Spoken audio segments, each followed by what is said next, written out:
Good morning guys. લેડીઝનું હંમેશા કામ હોય છે કે સવારે ઉઠીને પહેલાં જમવાનું બનાવો અને જમવાનું બને પછી બીજું કામ કરો, અને આ આપણું રૂટીન જ છે. એ કોઈ દિવસ બંધ થવાનું નથી જ્યાં સુધી આપણે છે ત્યાં સુધી.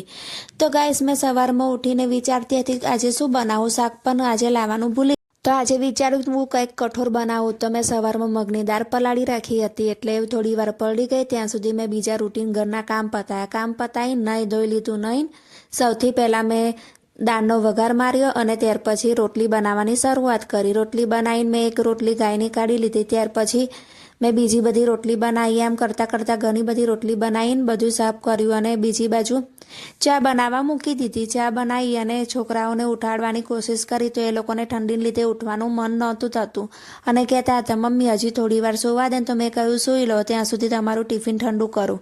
તો મેં ટિફિન ડબ્બામાં ભરી દીધું. 3 જણોને ઠંડુ કરવા મૂક્યું અને એક બાજુ ચા પણ ઠંડી કરવા મૂકી અને બંનેને બૂમ પાડીને બોલાયા. ચા નાસ્તો કરાયો તો એ લોકોએ ત્યાં બધું મૂક્યું અને મને ફરી બીજી વાર પોતું મારવાનું થઈ ગયું. અને ક્રિશિને મેં નાવા મોકલ્યો. એ નાવા ગયો ત્યાં સુધી મેં પરીને કહ્યું કે લાવ તારા માથામાં તેલ લગાવીને બધા વાળ ફિટ કરી આપું અને માથું ઓળી આપું, કારણ કે એના વાળ એટલા બધા ભૂખરા છે કે હું સવારમાં તેલ નાખું તો એને સ્કૂલેથી છૂટ્યા બાદ એના બધા વાળ ખુલી જાય છે. તો પછી મેં એનું માથું ઓળી દીધું અને એને પણ નહીં લીધું. નહીં કાંઈક તોરણ બનાવવાનું હતું સ્કૂલનું. તો એક ફેવિકોલનું ઢાંકણ અંદરથી ફિટ થઈ ગયું હતું, તે દાંત વડે ખુલતી હતી.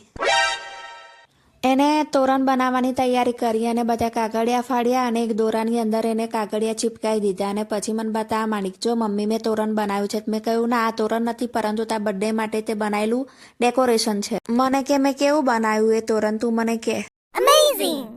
ક્રિશિવે એના તોરણમાંથી દોરી તોડીને ખેંચી લીધી અને એ કંઈક કરતો હતો અને પછી બંને વચ્ચે ખૂબ ઝપાઝપી થઈ. બંનેને છૂટા પાડ્યા અને સ્કૂલનો સમય થઈ ગયો એટલે અમે લોકો નીકળી ગયા. અને આજે વસંત પંચમી છે એટલે સૌને મારા તરફથી વસંત પંચમીની શુભેચ્છા અને બધા બાળકોને જ્ઞાન અને બુદ્ધિ પ્રદાન કરે એવી મારી શુભેચ્છા પાઠવું છું. અને અમારે સ્કૂલનો સમય થયો એટલે અમે લોકો નીકળી ગયા સ્કૂલે જવા માટે. તો ક્રિશિવ કે મમ્મી હું સીડીથી આવું, કારણ કે વારે ઘડે લિફ્ટ બંધ થઈ જાય છે અને મને બીક લાગે છે. તો અમે લોકોએ રેસ લગાવી કે લિફ્ટમાં અમે લોકો પહેલાં જઈશું કે તું પહેલો નીચે ઉતરીશ. તો અમે લોકો લિફ્ટ બોલાવીને ફટાફટ નીચે ઉતરી ગયા અને ત્યાં સુધી ક્રિશિવ પણ આવ્યો. તો અમે લોકો પહેલાં ઉતરી ગયા અને કહેવા માંડ્યો કે ના હું પહેલાં ઉતર્યો. મેં કહ્યું કે જો તું તો હજુ હવે ઉપર નીચે કરતો હતો, મેં તારો વિડીયો પણ બનાવ્યો. એમ કરીને હું સ્કૂલે મૂકી આવી અને પછી ક્રિશિવને લઈને ઘરે આવી.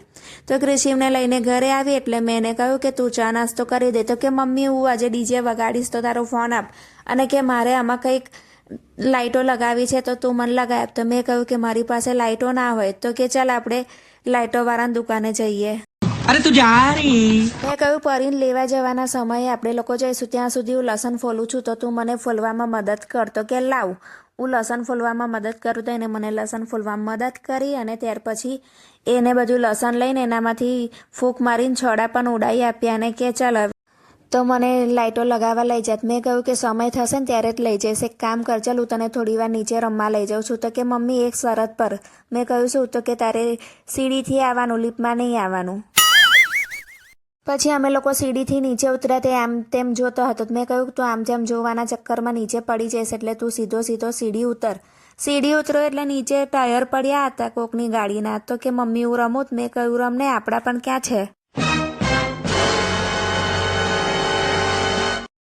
ટાયર રમીને થોડી વાર મારી સાથે તડકામાં બેસી ગયો અને મારી સાથે વાતો કરતો હતો. મમ્મી હું કેવી લાઇટ લગાવું, લાંબી લગાવું, ટૂંકી લગાવું. મેં કહ્યું કે જ્યાં દુકાનમાં મળતી હશે તો લગાવીશું અને નહીં હોય તો નહીં લગાવીએ, પાછા આવીશું. પછી પરીને લેવા જવાનો સમય થયો એટલે હું એક્ટિવા લઈને નીકળી અને એનું ડીજે પણ લઈ ગઈ. અને એવો રડતો હતો કે ના આજે મને લગાવી આપ. તો મેં કહ્યું આજે ક્યાંથી લાવું, પણ ચાલ તને દુકાનવાળાને દુકાને લઈ જાઉં. તો દુકાનવાળો કે નાનું ડીજે છે એટલે એની પર આ નાની લાઇટ લગાવો તો સારી રાખશે. મેં કહ્યું તમે લગાવીને રાખો, ત્યાં સુધી અમે લોકો પરીને લઈને આવીએ. પરીને લઈને આવતા હતા ત્યાં પરીએ પકોડીની લારી જોઈ એટલે મને જીદ કરીને કે આ માણેક મારે પકોડી ખાવી છે. તો ક્રિશિવ કે હું પણ ખાઈશ. મેં કહ્યું બંને જણને ખાંસી ખૂબ થઈ ગઈ છે. તો કે મમ્મી થોડીક કરીને એ લોકો 40-50 રૂપિયાની પકોડી ખાઈ ગયા અને પછી આંખમાંથી પાણી પણ આવી ગયું અને કે મને ખૂબ તીખું લાગ્યું. એવું કરીને પછી અમે લોકો આવી ગયા જ્યાં ડીજે આપ્યું હતું ત્યાં લેવા. તો ડીજે લીધું જ પરી કે મારે પણ કિચન જોઈએ છે. તે એને લાઇટો લગાવી આપી તો હું પણ કિચન લઈશ. તો એને એક કિચન લીધું, એની બેનપણીને આલ્યું ને બીજું ફરી અમે લેવા ગયા. અને પછી એ લોકોને સાંજે ભૂખ લાગી તો આજે મેં પાઉંભાજી બનાવી હતી પરંતુ પાઉં જ નહોતા આવ્યા. રૂકો જરા, સબર કરો. बोला धक्का बुक्की नहीं करने का, आराम से लेने का. हाँ. પછી પરીના પપ્પા પાઉં લઈને આવ્યા એટલે પછી મેં ભાજી પાઉં બનાવેલી. તમે લોકોએ ભાજી પાઉં ખાઈ લીધી અને અમારો આજનો દિવસ આમ જ પૂરો થયો. તો મિત્રો, તમને આજનો મારો વ્લોગ કેવો લાગ્યો એ મને અવશ્ય જણાવજો.